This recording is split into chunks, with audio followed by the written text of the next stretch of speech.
নিচে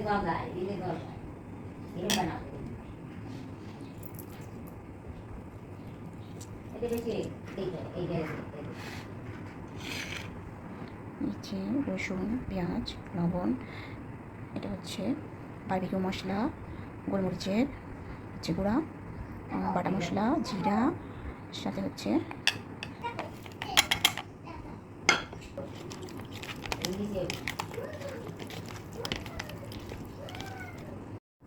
আমি দিয়ে দিলাম পরিমাণ মতো সয়া সস, সরিষার তেল।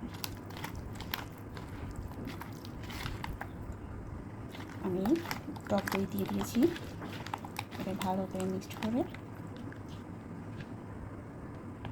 এটাকে ভালো করে দিয়ে দেবো, জল দিয়ে মাখিয়ে করে ময়দাগুলোর সঙ্গে মাংসগুলো করে নিয়েছি।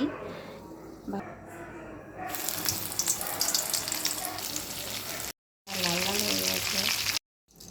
তুলে নিয়েছি স্বাদের মজাদার চিকেন ফ্রাই।